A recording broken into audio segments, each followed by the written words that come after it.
So good afternoon, everyone. It's Sunday, August 2nd, and this is an update on our work for a payroll support extension, clean extension, in this round of coronavirus relief. Now, over the weekend, you may have heard that Congress has recessed, but Nancy Pelosi, Chuck Schumer, Leader McConnell, Kevin McCarthy, and also representatives from the White House, Secretary Mnuchin, and Meadows have been meeting and talking about negotiating an overall package. Now, I want to be really clear. There are some people who think that our efforts here are just about avoiding involuntary furloughs. That is true. It is incredibly important. But I want to talk to you about everything that's at stake here because this matters to every single flight attendant, no matter what seniority you have, no matter what you think you have at stake here. What we're talking about is an overall relief package. This package needs to and would include funding for state and local services so that our kids can go to school safely. Without that, with our schools shut down, without that funding, our schools will shut down and we will not have an economy. 7 million people in the last 4 months have lost their health care. This would shore that up and help to close the gaps and make sure that people have access to health care. Money for childcare. Many people can't go to work if there's not childcare, and our childcare infrastructure is about to collapse. This relief package would set to make sure that more rural hospitals are not closed so that people can actually get medical care, especially during this pandemic, but during all the other things that they have to deal with. It requires OSHA to do its job to keep our workplaces safe and make sure that our workplaces are not a place where coronavirus is being spread, but that we're doing everything we can to limit the spread. It would extend the very important and expanded unemployment insurance that has kept people safe, able to pay their bills, and able to get by during this pandemic. And it would extend the moratorium on evictions for renters and homeowners. This is all really important. And our payroll support program is not going to be extended if this overall package is not negotiated by Congress. We are one piece, we are one actually quite small piece in the larger relief that's necessary. We need to shore up the United States Postal Service because right now they don't have the kind of revenue to continue to operate at full capacity. 4 million people every single day get their prescription drugs at home through the United States Postal Service. We cannot afford, especially during a pandemic, to let that lapse. So all of these things are really important. And 79 days ago, the Democrats put forward a plan with many of these things in it, and there has been no action. And now we're at a real deadline because next week, schools are supposed to start opening. And we know, from our perspective, hundreds of thousands of aviation workers have our jobs on the line if we don't get funding this next week. Now, some of our airlines have extended furlough bidding dates, recognizing that's a recognition. That should tell you that there is momentum to get this done. That should tell you that there is momentum to get this extension in place. But there's a deadline. There's an absolute deadline because airlines have to plan and they have to determine and they have to give us the ability to plan as well. So we've got to keep calling. We've got to call 888-848-4824 twice a day, every day. That will connect you with the Senate. That will also be in the notes here on this video when I'm done. But you need to call every single day, and this is for all of us. Now, I want to remind you what the extension includes. It includes no involuntary furloughs through March 31st of 2021. That ensures that we continue to get paychecks, remain connected to our health care, get our retirement contributions, and the other benefits that we have. All through that time, it gets us that much closer to a vaccine and to being able to recover. What it also does is it makes sure that we're not laying off a large portion of our industry so that the United States cannot compete with other airlines around the world when it's time to recover. And this allows us to get through a time period to hopefully have some leadership in place to contain this virus, because right now in my purse here sits my passport. As every flight attendant knows, we keep our passports with us at all times. And it's no good right now because the rest of the world does not trust that the United States can get this virus under control. Our airlines have only come back to 20% of what they were flying before. And so we need continued support. We absolutely need continued support. It is absolutely essential. And it's part of our larger efforts to get in place a shoring up of our economy for everyone. So the state and local funding makes sure that everyone who works to keep our communities safe, to keep our children educated and fed, to keep the firefighters in place so that we're all safe. All of that funding is necessary in order to continue to operate in each of our communities. And each of those people in those jobs also then contribute back into the community. Our program on the payroll support program is the most effective jobs program in all of coronavirus relief. And there are elements of our program that's also on the table in these negotiations with Congress to expand to other industries as well, to keep people in their jobs and connected to their health care. It's a different kind of program, but the elements of our successful program are there and on the table. And so we need people like Ted Cruz, who has major hubs with United, American, Southwest in his state, in the state of Texas, to stop being a block on getting this done. Pat Toomey in Pennsylvania, who counts on many of his citizens in Pennsylvania to have jobs through the airline industry and to support the economy, is standing in the way of this coronavirus relief package right now. He needs to hear from you. Cory Gardner, who wants to get reelected in Colorado, needs to hear from you. We need people calling every single day, and we need to keep the pressure up. We have 6 days to get this done. 5 days, really, 5 work days to get this done. That is the deadline. And right now, they're not feeling the heat enough. This is about our jobs. It's about our entire economy. But it's also about making sure that we are being smart about this, because every single day that Congress doesn't act, the bill for recovery and the lives lost goes up.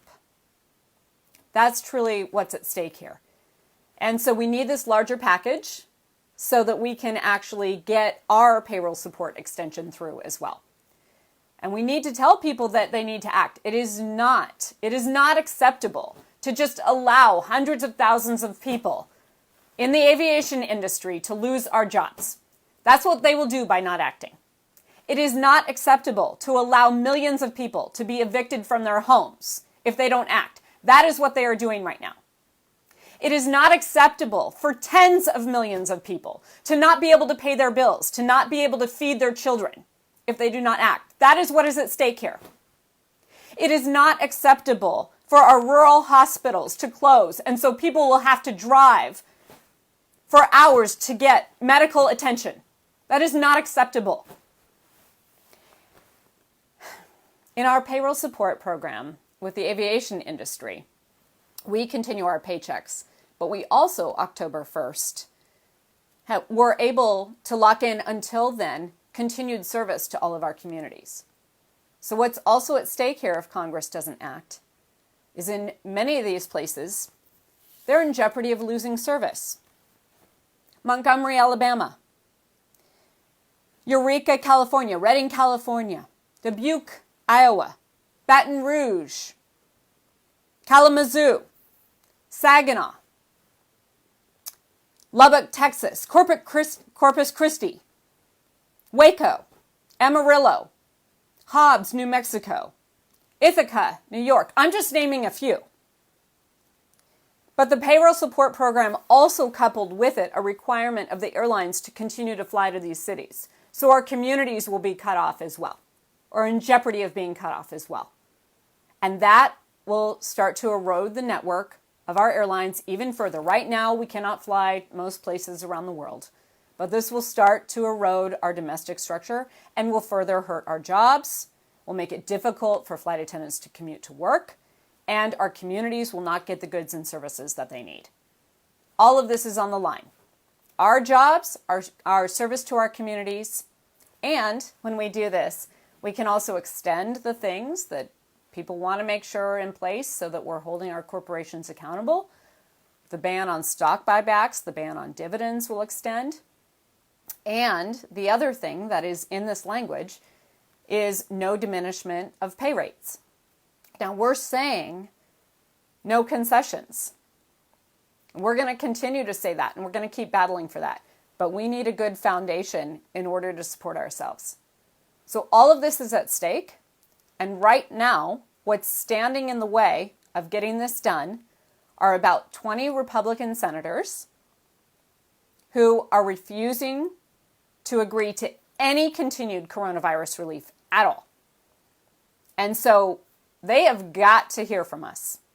Now, I will also tell you that we have a wonderful champion in the Senate, Senator Wicker, on the Commerce Committee, is in support of our payroll support program. But it won't matter if we don't encourage the Senate to act, if we don't encourage Congress to act on a larger coronavirus relief package this week. There is absolute urgency this week. Every single day that they do not act, the bill for recovery and higher lives lost goes up.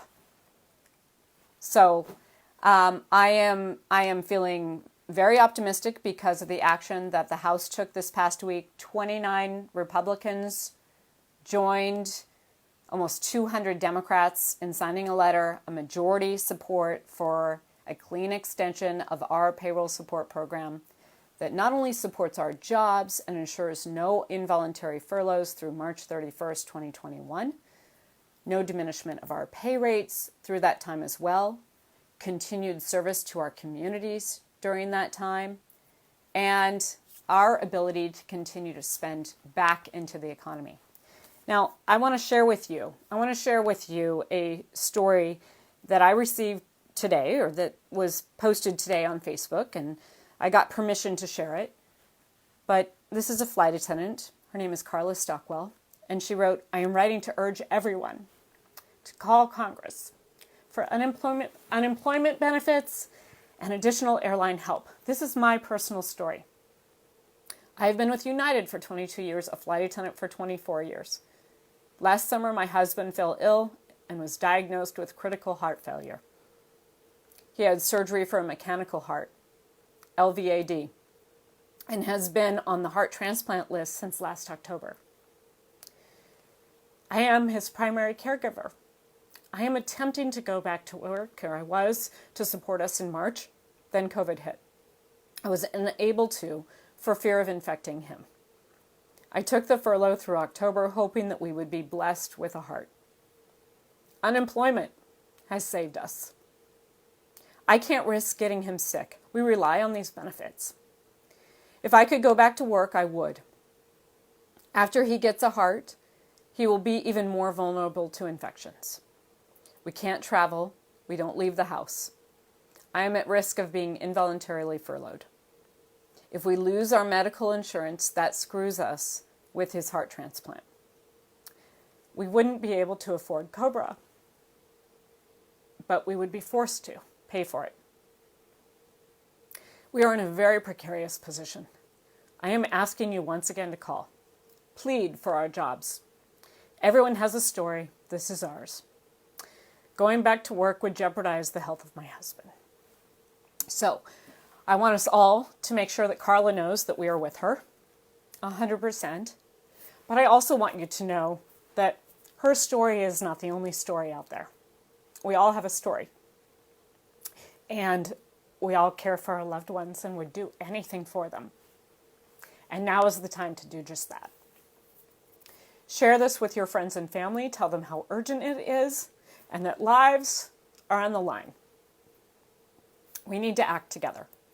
So make your calls every single day, twice a day, and encourage everyone else you know to do the same. It is unacceptable that Congress would not act. Unacceptable. It has been 79 days since the House has acted under the Democratic leadership. They need to act now. They need to act now. We can't afford to wait. Thank you, everybody. Have a good Sunday. Look out for each other. And I want you to know that I'm very confident that we can get this done. I have no doubt that we can get this done. But you need to act. And you need to get everybody else to act and to call. Thank you. Take care.